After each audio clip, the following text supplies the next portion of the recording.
Some stories begin in the quietest of places, places where the trees stand tall and the winters are long. This story begins in rural Vermont, a place of rolling green hills and tight-knit communities. And at the heart of it was a young woman named Brianna Maitland. She was just 17, but if you asked anyone who knew her, they'd tell you she had a spirit much older than her years. Brianna was independent, fiercely so. She had her own way of looking at the world, a unique path she was determined to walk, even if it was different from everyone else's. She was a daughter, a friend, a girl on the very edge of adulthood, with a whole life waiting to be lived. She wasn't your typical teenager, not by a long shot. While others were focused on proms and parties, Brianna was working towards her GED. She had moved out of her family's home, living with friends, piecing together a life for herself. It wasn't always easy. There were struggles. There were moments of uncertainty. But through it all, Brianna had this resilience, a kind of grit you don't see every day. She loved martial arts and had a circle of close friends who adored her for her loyalty and her sometimes blunt honesty. She had a dream of going to college, of creating a future that was all her own design. Her life was a mosaic of simple, everyday things. She worked 2 jobs to make ends meet, one as a dishwasher at a cozy little place called the Black Lantern Inn. She drove a 1985 Oldsmobile, a hand-me-down car that had seen better days, but got her where she needed to go. It was her chariot, her symbol of freedom in the sprawling Vermont countryside. She was just a regular kid in so many ways, navigating the complicated journey from youth to what comes next. She had plans, she had hopes, but sometimes, in the quiet corners of the world, plans have a way of going terribly, terribly wrong.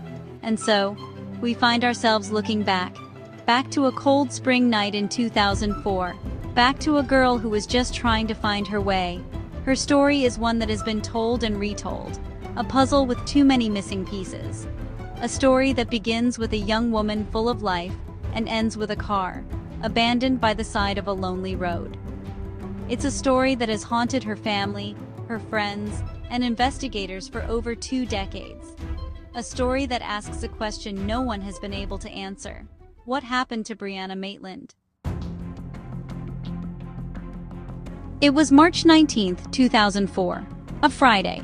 The kind of day that marks the end of a long week and the promise of a weekend. For Brianna, it was another workday.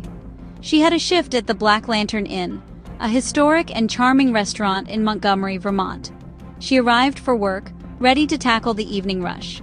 Her co-workers said she seemed fine, just her usual self. They talked, they worked, they joked. Nothing seemed out of place, nothing at all. The restaurant was busy, the clatter of plates and the murmur of conversation filling the air. It was just another night. Or so it seemed. After her shift was over, Brianna didn't head straight home. She stayed behind. She and some of her co-workers were planning to have dinner together. It was a late dinner, a chance to unwind after a busy night. They ate, they chatted. The conversation was light. Nothing heavy, nothing that would suggest a looming danger. Brianna mentioned she was tired. She had to get up early the next day for her second job. It was a simple, mundane detail, the kind of thing you say without a second thought. But in hindsight, every word, every small moment from that night would be examined under a microscope. Around 11:20 p.m., Brianna decided it was time to go. She said her goodbyes. She walked out of the warm, bright light of the inn and into the cold Vermont night. She was alone. She got into her green 1985 Oldsmobile, a car that was as much a part of her identity as her fierce independence. Her co-workers watched her drive away. They saw her taillights disappear down the road. That was it. That was the last time anyone who knew her would ever see her again. She was supposed to drive the 15 or so miles back to the friend's house where she was staying. A short drive, a familiar route, but she never made it. The drive was one she had made countless times before, through winding country roads, past dark woods and sleeping farmhouses. What happened on that short journey? Did she stop? Did she meet someone? the questions began to swirl almost immediately. The night swallowed her whole, leaving behind only the echo of a car driving off into the darkness. A young woman, just 17, with her whole life ahead of her, vanishes between a friendly farewell and the front door of her home, and the mystery begins. The next day came and went, and then another. At first, no one was overly alarmed. Brianna was independent, remember? It wasn't entirely out of character for her to be out of touch for a day or two, doing her own thing.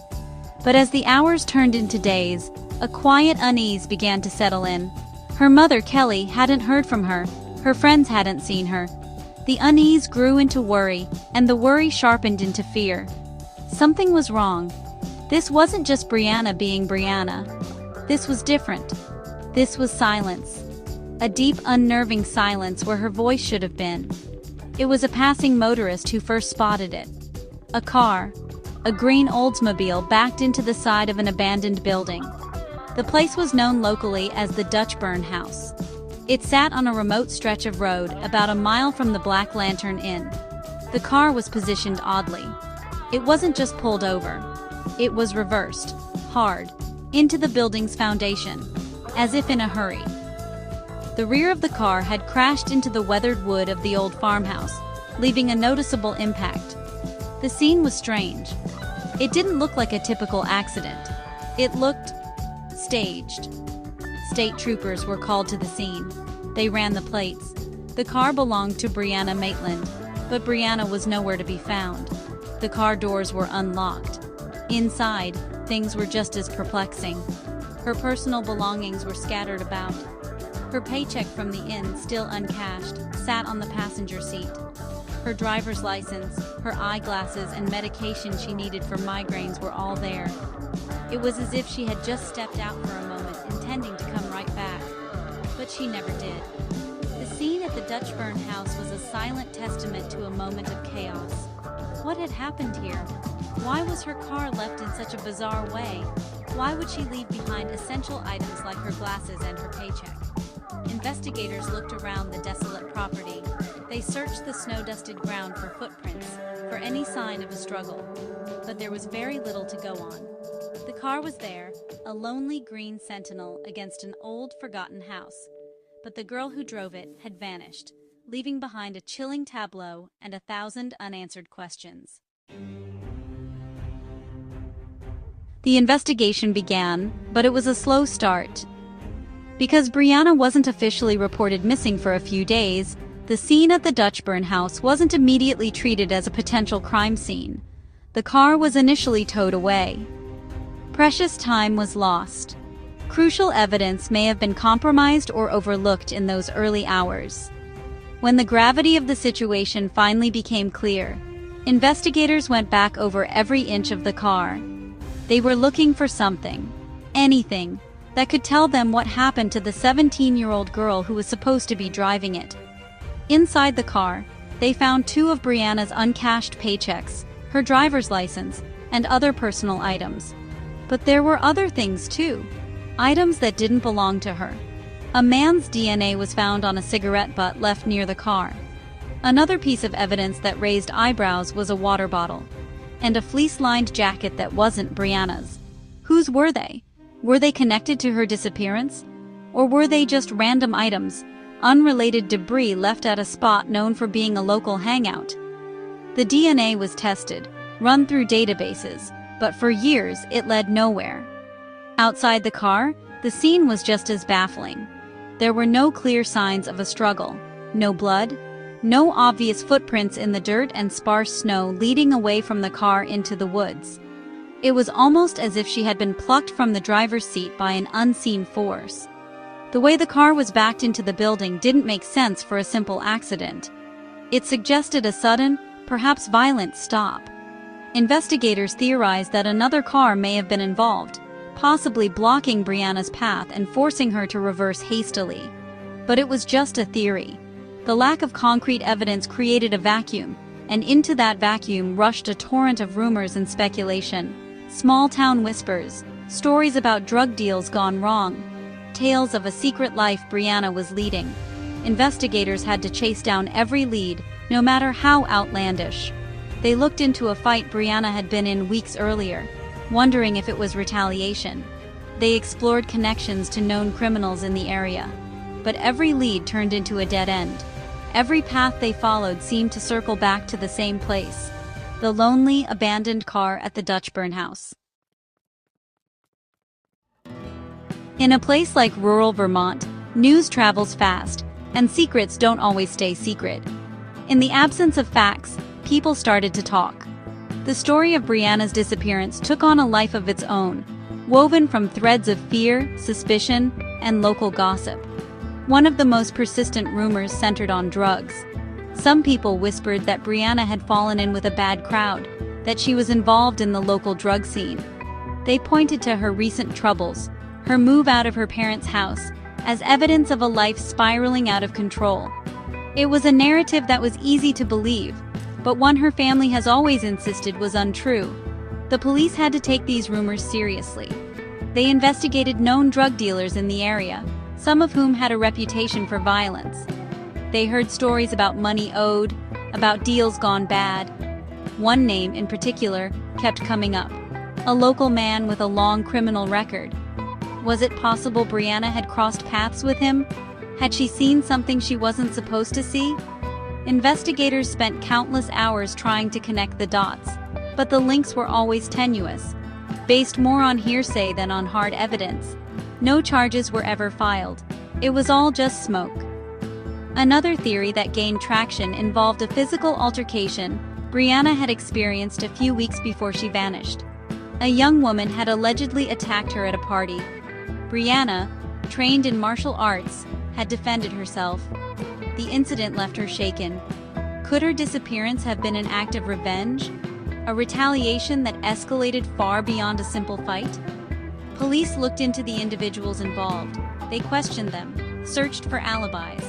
But once again, they found nothing to definitively link that earlier incident to the night Brianna went missing. It was another promising lead that slowly faded away. These whispers and theories created a fog around the case, making it difficult to see the truth. They painted a picture of Brianna that her loved ones didn't recognize. To them, she was a good kid who was going through a tough time, not a criminal or a runaway. The rumors were hurtful, distracting from the search for a missing girl. For investigators, it was a frustrating maze of half-truths and dead ends. Every person they interviewed had a theory, a piece of gossip to share, but no one, it seemed, had the one piece of information that mattered. Where was Brianna?